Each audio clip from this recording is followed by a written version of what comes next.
Hello,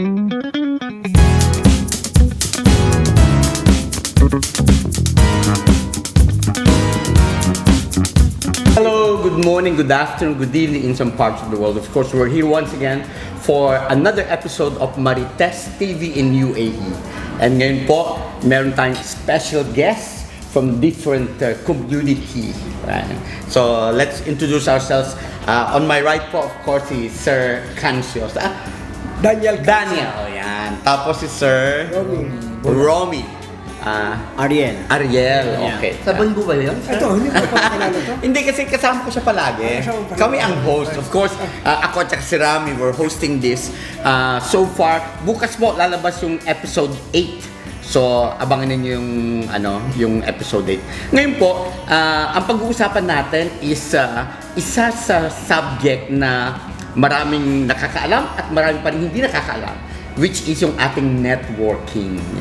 Ano nga ba ang networking? Totoo ba na kumikita yung mga tao ng milyones dyan? At paano ba natin malalaman kung effective yung isang networking company? At dapat ba nating pasukin or hindi? Yes. So, of course, andito po on my right is isa sa masasabi kong master pioneer, no, Ram, pagdating sa networking. Siya po ang of course ang naging top leader dito sa UAE and other parts of the world. Alam ko na hanggang England din, no? Nigeria. Oo, hanggang Nigeria. None other than yung ating royal. Naalala ko yung height nun, siya lang ang Pilipinong naka Ferrari ba? Yes. Oo, at that time, yes. Yeah. So, siguro, we direct the question to him, tapos pag-usapan natin ang ideas din ng iba. But I handle different company now, no? So, ngayon, hindi na under Royal, kundi another company. Yes. Pero, whatever is the company, paano ka ba sumasali? Paano mo napipili? Kasi ang daming lumalabas, di ba? Yes. Na iba-ibang networking. From health products to ang usong-uso ngayon yung crypto. Right? Mga crypto at marami pang iba. Paano ba pinipili ang magandang networking company? Saan ba tinitignan yan? First, una sa owner. Then yung product, owner. kung effective. Owner, siyempre, tignan mo yung owner kung gano'ng ka-legit yung owner, kung marunong siya mag-handle ng ganitong klaseng company. Kasi maraming owner ng ganitong business, but they don't know how to do the networking business. Okay. Hindi katulad ng mga owner na experience siya doon sa ganitong business, so naintindihan nila yung puso ng mga networker. Okay. Some other company owner, they don't know how to deal the networking business. Only they finance, but hindi nila alam. So kaya minsan nagugulat sila, but ang laki na binibigay ng commission. Kasi hindi sila networker. Okay? So now, sa panahon ngayon, dahil ang hirap ng buhay ng tao, ang hinahanap ng mga tao ngayon kung saan mura at kung saan effective yung product. Okay. Yun ang pinaka-basic na kailangan ng tao ngayon kasi siyempre mas marami yung mas mahirap kaysa mayaman. Okay. Kaya yun ang hinahanap ng mga tao ngayon. Pero kaya maraming hindi naniniwala minsan kasi in the small amount of money like 2,000 pesos, posibleng ka kumita ng milyon na kung iisipin mo na normal na tao, hindi sila maniniwala. Pero, especially yung mga hindi pa naka-experience. yes, but in my experience, na-experience ko na yan in my previous company. So that's why, alam ko na magkiklik mo dito ang ganitong klaseng business. At again, tulad ngayon, ang hirap ng buhay dito sa Dubai.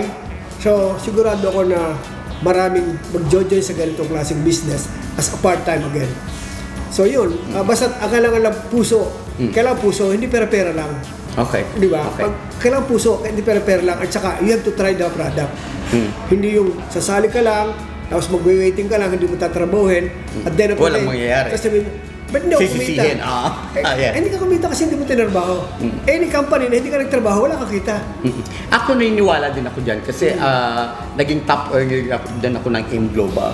I remember at one stage, pinakamalaking kong check na natanggap is 15,000 dirhams na kinita ko lang ng isang buwan. Okay. No, at a very small amount. Yes. So, abangan po ninyo kasi of course merong ilo-launch si Daniel nag-sign up na nga ako eh. So later on sabihin namin sa inyo pag okay na ang mga documents. But it's on the way. Another thing para makatulong. Ikaw, Rami, nasubukan mo na ba mag-network? Never? Maski sa Pilipinas? Okay. Ano kasi parang ano ko yung tawag yung ibang business kasi yung medyo alam. Pero naririnig ko na maraming nag-iimbita, maraming kasi parang tuwing iimbitahan nila ako, parang laging agad na pumapasok sa isip ko na hindi ko siya linya. Hindi mo Hindi mo linya. feel. Hindi naman Kasi feel- hindi po ko pa naman siguro feel, hindi ko nasubukan. siya linya. ganun. Hindi ko linya. So, ang nangyari Lalaki kasi, lang talaga ang linya mo. Nag-i-endorse lang ako. Nag-i-endorse lang ako. Nag-i-endorse lang sa akin, may mga baby na mag-i-endorse ako. Ganun ko lang Oo, nila pero endorse. yun ang maganda sa networking kasi pag nag-endorse ka, kikita ka. Ganun lang naman yun. Yes. You just have to sign up. Tapos pag naka-sign up ka na at in-endorse mo, yung mga na-endorsean mo kumukuha, may kita ka na doon. Yun yung problema. Minsan kasi direct. Minsan nga hindi ka ako nagsasign up kasi sa tipo ng trabaho sa tipo kasi ng ginagawa ko. I am doing a competition, I'm doing something. Kasi kung naka-sign up ako sa isang kumpanya, which is may isang kumpanya, hindi ako makapag-exclusive sa isa dahil nga kailangan namin ng sponsors. Meron iba. So, all we have to do is just to yung endorse lang po. Pero kasi kung Hindi ka nag-exclusive. hindi po, kasi Sa lalaki nag-exclusive oo ka. naman kasi minsan mura ang lalaki. Tsaka hindi kasi minsan, yung realidad, diba? Kaya kwentuhan tayo dito. Kaya sabi ko nga kay Sir Dan, wala namang problema eh. Kaso kaya lang kasi, kumbaga sa kung ikaw si Regine Velasquez and you're doing this concert for whole your life, na tinutulungan ka ng Coca-Cola and heal you through all those years, bakit ka lilipat? So wala sa amin kasi mga maliliit pa lang at talagang maliit pa. Ang hirap kasi Mag-exclusive. mag-exclusive. Dahil hindi mo pinangahawakan yung hanggang saan yung tulong nila sa'yo, paano ka natutulungan, kahit may malaking event ka, may malaki kang gagawin. Yun. Ikaw naman, Romy, no? First time. First time po. Pero narinig mo na. Nakarinig ka na. Sa Pilipinas. Sa Pilipinas pa lang. Okay. So, bakit hindi ka sumali? Siguro sa busy po. Okay. Pero meron nang lumapit sa'yo. Meron At na. nag-imbita. Okay. Ano siya? Anong produkto siya? Health products din? Or... Din po yun, parang sa barrio. Okay. Parang nakalimutan. Health products din. Okay. Ikaw naman, nasubukan mo na ba ang networking o narinig mo na o may nag-imbita na sa'yo? Hindi lang narinig. Talagang before, I'm one of the member also the networking. Okay. Yes. Anong networking company yon? That networking company is like, kung maaalala natin siguro, mga 2 years lang nakaraan. Yung tinatawag natin kagaya sa Meralco, pagbabaryang kuryente, etc. Okay. Okay? Ako yung isa doon sa nagde-demo ng product kung paano natin mapapababa ang kuryente. Okay. Meron ganon. Pero patay na Meron. yun. Ang product, Bababa nga talaga. Kuryente mo. Huwag pinatay mo yung ilaw. marami So ano akong- siya? Aparatos siya? Yes, aparato siya. Na Meron tayong idinidikit mo lang? Ang inventor nito, isang Pilipino, Okay. na retired from Japan, Okay. na ginawa niya ito na product ng inertia product para mapababa ang kuryente. Okay. Bali, yung product namin na yon ay kinakabit namin siya direkta doon mismo Sa meter? not the meter, sa tinatawag Switch. natin na brake. Mga jumper yan, kuya, ha? Breaker. Breaker, ha? Mababa talaga. Yung Jumper yan. pinaka main breaker, Zero lang. doon natin ikinakabit yung tinatawag namin na power inertia dahil kasi nakaparallel yan. So ako rin mismo nagkakabit kahit na live. Kahit dito, sana nga Buti hindi ko na kuryente. Hindi. Kasi yung pinaka main ng tinatawag na main breaker, live yan eh. Kasi may mga tinatawag dyan na bawat isa kung ano tawag doon.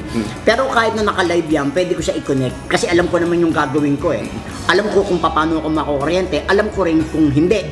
Kaya Magkano naman yon? Mahal ba? sa pera natin doon, ibinebenta namin ang bawat isang product na 30 amperes, 5,000. 5,000. Ngayon, pag bumili ka, magiging member ka. Yes. Ganon. Tapos pag nirekomenda mo, meron kang komisyon. Oo. Okay. So- Gaano katagal sa doon, sa ganon? Umalis ako dun siguro mga months lang. Okay. Dahil nga kasi, Pumunta ako dito. Nag-abroad ka na. Alam ko na kuryente niyo. Naranasan ko yung kuryente na yun, pero dahil nga kasi yung tinatawag natin na power saver inertia, ikinakabit natin sa may pinaka main breaker na kagaya niyan. Positive and negative. Positive. Dalawa lang naman yan eh. So, yun ang ginagamit namin, na ikinakabit namin, marami akong naalok ng mga customer ko doon. Na una sabi ko sa kanila, itry nyo to, pagka hindi effective, balik nyo. Pero nung na-try nila, siguro Effective naman. effective. Kasi kung nagbabayad ka ng bill mo is 5,000 a month, dapat ang gamit mo lang doon yung tinatawag na 30 amperes. Ngayon, kapag ka nagbabayad ka higit sa 5,000 o pumapalo ng 10,000 or more, ang dapat ng ginagamit mo, hindi na pwedeng 30 amperes. The more is higher than 30 amperes, dapat 16 na. Okay, buhay pa ngayon yan, Yes. company yan. Nasa Quezon City yan. Okay, so Masesearch nyo rin yan sa sa... narinig mo na yun? Yung... Hindi pa. Hindi pa. Oo, first time. Pero kasi, di ba, nung nag-launch din ang tinatawag natin sa Meralco, by outlet. Tama? Pero, ang ginawa namin kasi, dahil ang inventor niyan, isang Pilipino, ang ginawa niya centralized. Okay. So, ang lahat ng kahit anong kakabitan mo sa loob ng bahay mo, kaya niyang pagbabae ng power supply mo. Okay. Pero, ang isang kagandahan pa nun, lalo kapag kayong panahon ng lalo tag-ulan, di ba, ang kuryente, ang pasok, at bigla. Siya hindi.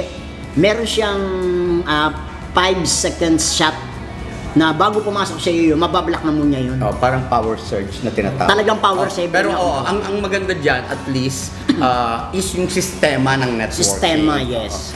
I think siguro, ang advantage ng networking is yon, yung madali mong maikalat ang produkto. Yes. Kasi, kung ibang, at saka palagay ko kaya mataas ang commission na binibigay. Kasi yung mga company, pag mag-launch ng product, mahal ang binabayad nila sa mga advertising, di ba?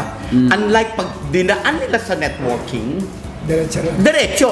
Hindi na sila nagbabayad ng advertising. Hindi na sila nagbabayad ng mga artista. Factory to Hindi, consumer. kaya malaki ang ang kinikita. Ngayon, just in case, meron ngayong mag-offer sa'yo, since mas may idea ka na, susubukan mo ba? Jumper daw po.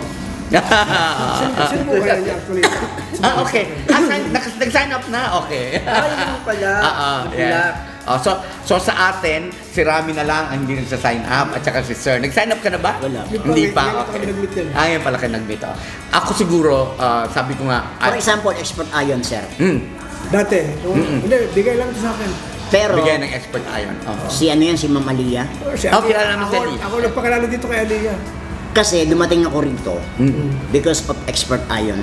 Okay. So my wife, mataas yung pwesto niya dun sa ano niya, kung bakit kami nandito pareho nung asawa ko. Bakit kami nakarating dito dahil sa expert iron. Wonderful. Oo. Yes, Sino kaya asawa lang, mo? nawalan bigla. Nawala yung asawa mo, nawala yung Hindi, expert nawala. iron. Nawala niya yung expert iron eh. Okay. Wala na ba? Hindi ko alam. Meron pa ang ganun. Hindi, nag-STC sila. Iba na ngayon. Iba na. Nag-coordinate sa STC. Hindi, ang original niyan nasa Alabang ba yun? Muntinlupa. Ang original po, Manila o... Doon sa may Muntinlupa. Tapos nagtayo si Aliyah. Dumating dito si Aliyah. Dumating din. In-interview ko pa si Aliyah eh. Hindi. Doon sa product. Ako nilapitan niya. Okay. Ako nagparami nito dahil ano eh. O, binigyan niya pakakabit. Ako tumulong sa kanya. Okay. Eh syempre ayaw ko kasi alam ko walang repeat order. Pagka ganito kasi hindi lang ubos, walang repeat order. Kasi isang beses lang gagamitin. Kaya tinulungan ko na siya, pero dumami naman. Okay. Pero ang office niya sa Mandaluyong. Ngayon dito ang office nila Marami sila. sa may Barrio Fiesta building. Alam ko yan, Wala na, nagpupunta ako wala. dyan. Wala na. Andun pa Nandun rin na yun. Advertisement. Hindi, ano na yun, ibang company na yun, STC na Ako yun. din nagbenta ron. Okay. Sa Umani. Iba na yun. Wala na yun. Ang dami pa nga namin hindi nakuha. Talaga. Okay, anyway. Ladies and gentlemen, once again, of course, you're listening to Martes TV and UAE at narinig po ninyo ang kuro-kuro tungkol sa networking. So, So, ganito baka nila po. yung product ko. Of course, yeah. Pwede So, pakita product we ko? leave this, pwede naman. Pwede, Pakita ko yung product ko. sige. Ganito po, meron ilo-launch si Sir Dan na bagong product, which is a health product, kung saan it's a networking business, kaya maganda naman po ang product. Ayan. Okay, ito yung Ito yung tinatawag na Power Well. Yes, but company name is Elevate Worldwide. Okay. Elevate Worldwide. Saan siya minamanufacture? Sa Subic ang main office namin. Subic? Yes. Okay. Okay. So, Pero kasi the known ang ingredients- barley... the ingredients is New Zealand. Oo, New Zealand. Kasi well-known talaga ang barley grass from New Zealand. Yan. Yes. So ito po, yung mga interesado dyan, tawagin nyo lang po. I'll leave the phone or I'll leave the number behind.